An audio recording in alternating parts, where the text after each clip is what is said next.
Parrsboro is a quiet little town on the north shore of Minas Basin. Not much here today to show the world that this was once one of the great shipbuilding centers of Atlantic Canada. 187 schooners were launched here, 11 brigs, 10 barks, 41 brigantines, 2 barkentines. The sea was a highway then. Parrsboro vessels carried timber, railway ties, barrels, coal, apples, gypsum, fish, to the far corners of the world. Not much left now of those days. Just the blackened bones of the wharves and cradles where the great ships once rested, and the memories. The tides here are unbelievable. The mud flats where you watch shorebirds feeding will a few hours later be under more than 30 or 40 feet of water. And a few hours later, it's dry again. Parrsboro Harbor is empty now. Maritime historian Conrad Byers recalls the days when it was filled with ships and ringed with shipyards. It's hard to think of shipbuilding when you don't see any water, but the tide is, of course, out at about its lowest point right at the present. But it was indeed one of the major shipping ports of the region here. And I guess the main reason why it started here was that although most of the early settlers were really farmers, they got faced with land that wasn't very suitable for farming. It's sort of the short story, but we were certainly rich in timber. So they used the resource at hand, and they learned how to build. Of course, a lot of the first settlers were loyalists from the States and had been accustomed to having ships built and being in that area. So there was a certain expertise came with them. And that was developed originally just to sell their own farm products and to travel. Of course, the highway really was the bay.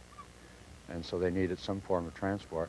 So the vessels started out very small and grew, and then they found that it was easier to make a living from building the vessels and selling them or sailing them for a profit than it was to farm. Conrad owns a photo shop in Parrsboro. He collects historic pictures and publishes a magazine about the region's colorful past. But he and other community leaders here were concerned that young people were losing touch with their seafaring heritage. So they organized a school essay contest on the topic. The prize, a week as a sailor on a brigantine in Georgian Bay.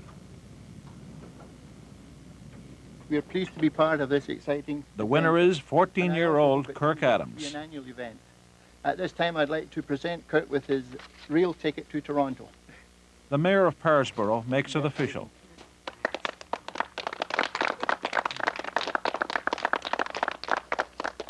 What do you expect to be doing on the ship?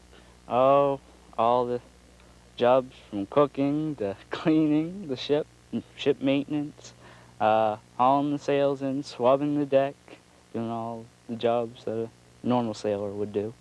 You must be really looking forward to it. Oh, I can't wait to go. An exciting adventure for Kirk, to sail on a brigantine, to know the wheels kick and the wind song and the white sails shaking.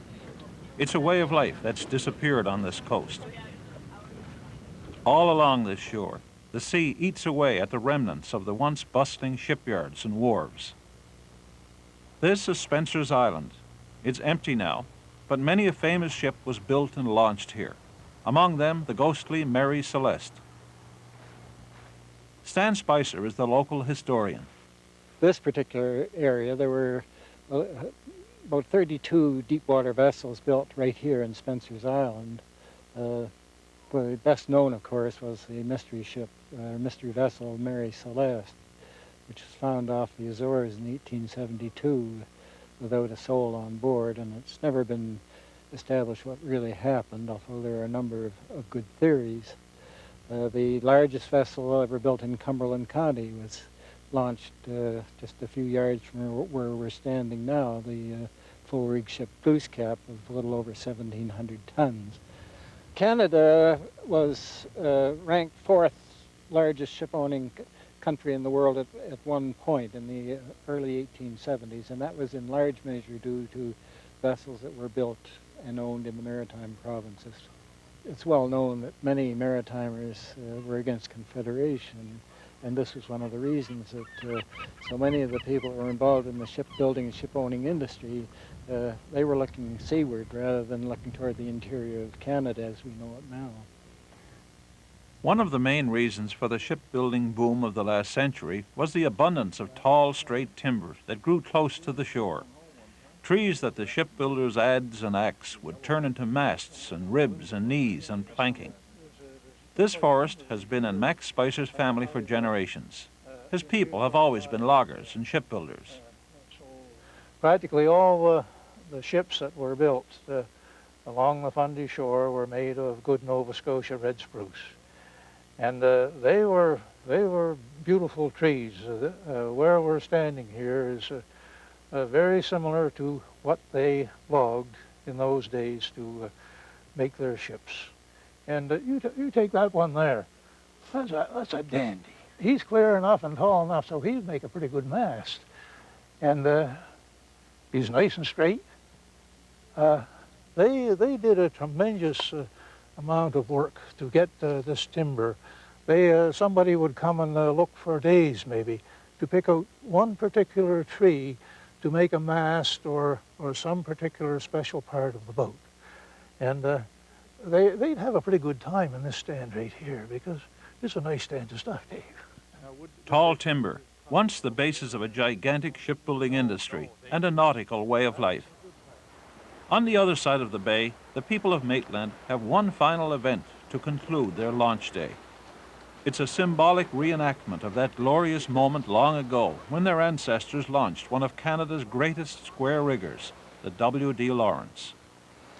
A model of the famous vessel quietly slips into the waters of Fundy, on the very spot where the great ship was launched 122 years ago.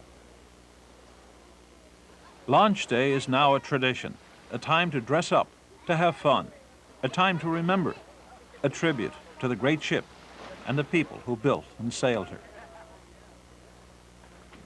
The past came alive, too, for young Kirk Adams, who signed on as a sailor aboard a brigantine in Georgian Bay.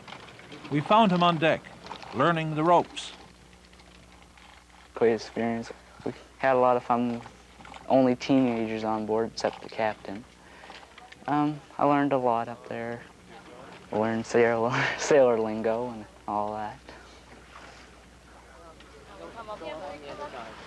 Always go up on the windward side. We had to go aloft. It was great. I didn't mind heights, but the first time up, it was a little bit scary, but not first time, but last wasn't too bad. You just go up and slide down the pole. Building wooden ships, sailing them. For 100 years, this was the lifeblood of the Bay of Fundy, a colorful chapter in our history, a time worth remembering.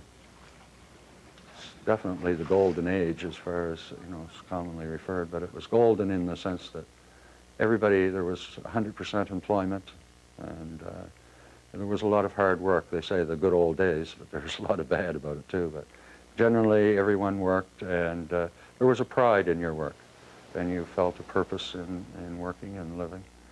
And I think it's an important piece of our heritage that we shouldn't forget.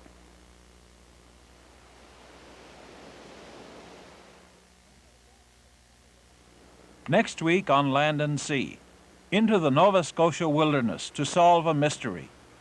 The deer population is at a record low.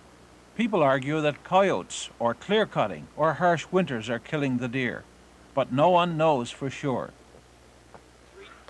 So researchers are trying to find out what is killing Nova Scotia deer. Next week on Land and Sea.